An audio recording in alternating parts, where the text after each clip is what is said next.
ભરૂચ જિલ્લા જળ અને સ્વચ્છતા એકમ વાસ્મો દ્વારા મુખ્યમંત્રી મહિલા સશક્તિકરણ કાર્યક્રમ અંતર્ગત 5 જેટલી ગ્રામ પંચાયતોની પાણી સમિતિને ચેકનું વિતરણ કરાયું હતું।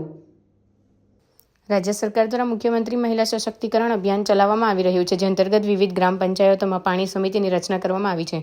ભરૂચ જિલ્લાની વાત કરીએ તો ભરૂચ જિલ્લામાં આવેલી 5 ગ્રામ પંચાયતો કે જેમાં 70% વધુ મહિલા પાણી સમિતિ છે અને આ મહિલાઓ પાણી સમિતિએ સમગ્ર વર્ષ દરમિયાન ઉત્કૃષ્ટ કામગીરી કરી રહી હતી, જે બદલ રાજ્ય સરકાર દ્વારા તેઓને પ્રોત્સાહિત કરવામાં આવ્યા છે। ત્યારે ભરૂચની જૂની કલેક્ટર કચેરી ખાતે જિલ્લા જળ અને સ્વચ્છતા એકમ વાસ્મો દ્વારા એક કાર્યક્રમનું આયોજન કરવામાં આવ્યું હતું, જેમાં 5 ગ્રામ પંચાયતોની પાણી સમિતિને ₹50,000ના ચેકનું વિતરણ કરી પ્રોત્સાહિત કરવામાં આવ્યા હતા। આ પ્રસંગે યુનિટ મેનેજર દર્શના પટેલ સહિતના અધિકારીઓ તેમજ ગ્રામ પંચાયતના સભ્યો ઉપસ્થિત રહ્યા હતા। આવનારા સમયમાં ભરૂચ જિલ્લામાં સારી કામગીરી થાય તે દિશામાં પ્રયત્નો કરવા ઉપસ્થિતોને અનુરોધ કરાયો હતો।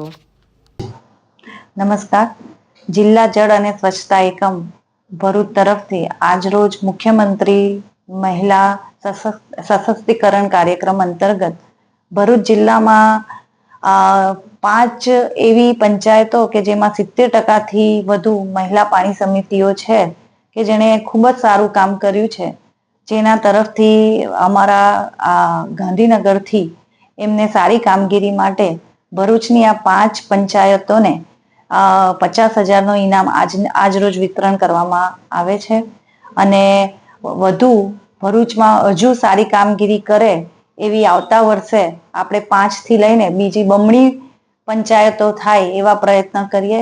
એ સાથે આપણે આજનો આ કાર્યક્રમ કર્યો છે। નમસ્કાર।